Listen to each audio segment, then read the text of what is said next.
again for your personal commitment to our transatlantic bond and to our shared security. Thank you.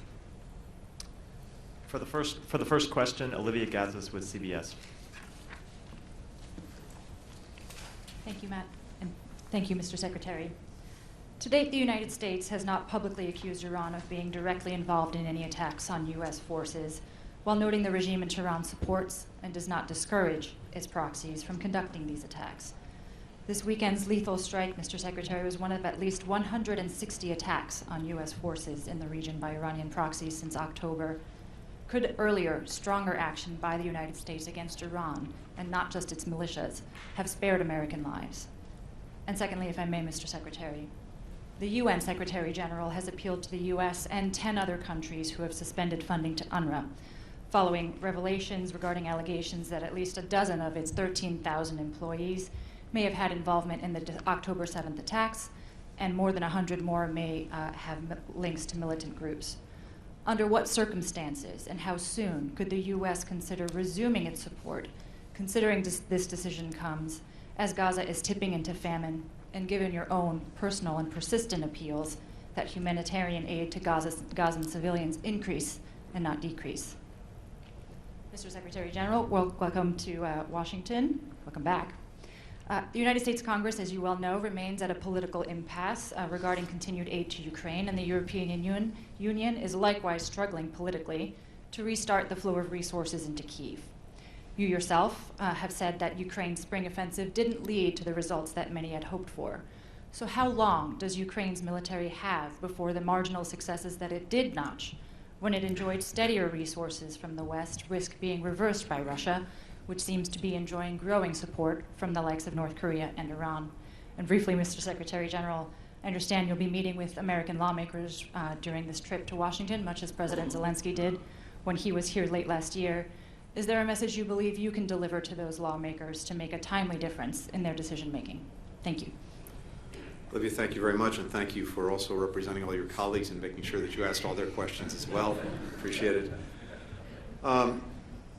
Look, first, I think it's very important to note that this is an incredibly volatile time in the Middle East.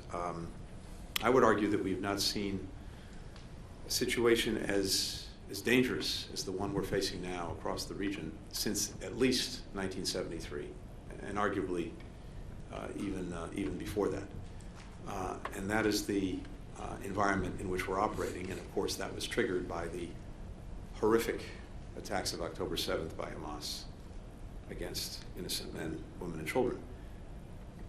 We've made very, very clear from day one that we're going to defend our people, we're going to defend our personnel, we're going to defend our interests, and that's exactly what we've done. We've taken action, significant action, to deter groups, to degrade their capabilities in Iraq, in Syria, in Yemen.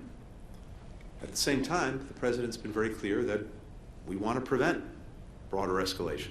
We want to prevent this conflict from spreading. So we are intent on doing both. That is, standing up for our people when they're attacked, while at the same time working every single day to prevent the conflict from growing and spreading. And that's exactly what we'll continue to do. It's fundamentally what's in the interest of the United States, what's in the interests of the region, and I think what's in the interest of the world. But the President said this, I think, virtually from day one. To anyone who would try to use the crisis in the Middle East, the conflict in the Middle East, to sow further instability and to use it as an excuse to attack our personnel, we will respond. We will respond strongly. We will respond at a time and place of our choosing. And obviously, I'm not going to telegraph what we might do in this instance or get ahead of the President, but I can, again, tell you that as the President said yesterday, we will respond. And that response could be multi-leveled, come in stages, and be sustained over time. With regard to UNRWA, the reports that we got last week, and UNRWA brought them to us, were deeply, deeply troubling.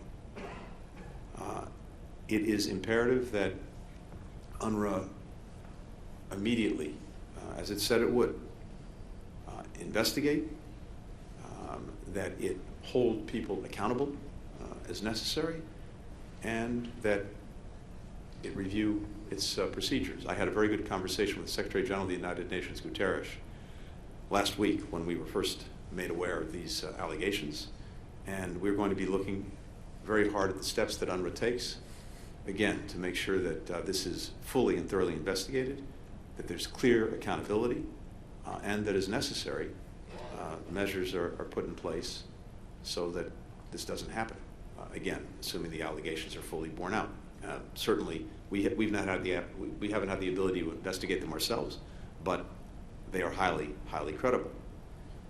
At the same time, and as you indicated, UNRWA has played and continues to play an absolutely indispensable role in trying to make sure that men, women, and children who so desperately need assistance in Gaza actually get it. And no one else can play the role that UNRWA's been playing, certainly not in the near term. No one has the reach, the capacity, the structure to do what UNRWA's been doing. And from our perspective, it's important, more than important, imperative that that role continues. So that only underscores the importance of UNRWA tackling this as quickly, as effectively, and as thoroughly as possible, and that's what we're looking for.